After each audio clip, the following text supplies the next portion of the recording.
आपको बताते चलें, जहां पर सारी सूरत हाल इस वक्त अफगानिस्तान के अंदर बनी है, तो यूनाइटेड नेशन सिक्योरिटी काउंसिल का इजलास भी हुआ है। भारत इसकी सदारत कर रहा है और तीसरी मर्तबा अगस्त के महीने में जब एक बार फिर भारतीय वक्त के मुताबिक तकरीबन 9 से 9:15 के आसपास ये जो है इजलास शुरू हुआ था और यूएनएससी के इजलास में भी एक बार फिर अफगानिस्तान की सूरत हाल पर बात हुई। लेकिन इसी दौरान एक करारदाद भी मंजूर की गई है जिसमें तालिबान का बयान भी नोट किया गया है। ये तफसीलात भी मिल रही हैं और दूसरी तरफ खबर यह है कि इस करारदाद को मंजूर करने के लिए 13 के करीब जो ममालिक हैं उनकी तरफ से वोट किया गया। लेकिन इन वोट करने वालों में से रूस, चीन और अफगानिस्तान तीनों ये एब्सेंट रहे, यानी तीनों ने इसके लिए जो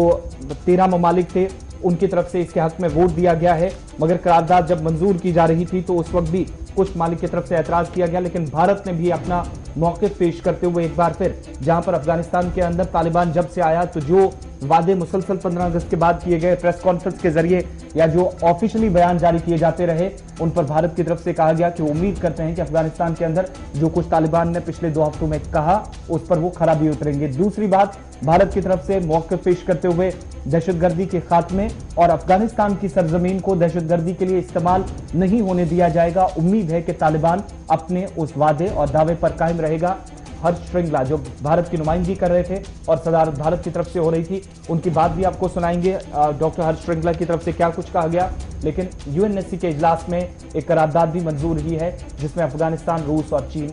गैर हाजिर। जहां अफगानिस्तान की सूरत हाल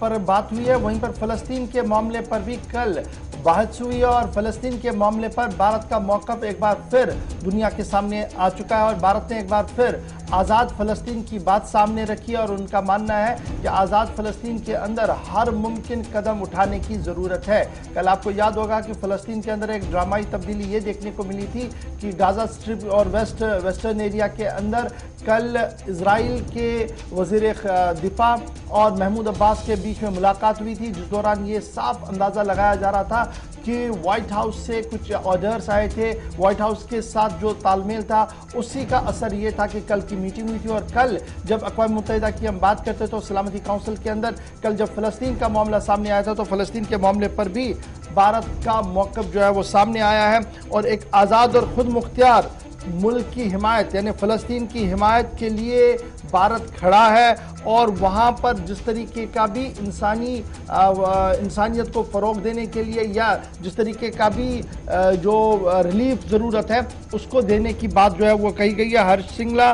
जो फॉरेन सेक्रेटरी हैं, कल उनकी तरफ से ये साफ कर दिया गया है यूनाइटेड यूएन सिक्योरिटी काउंसिल के अंदर कि तालिबान तो अपनी जगह, लेकिन फ़लस्तीन के मामले पर एक बुनियादी मौक़िफ़ है जो मौक़िफ़ कल भारत की तरफ से साफ कर दिया गया। क्या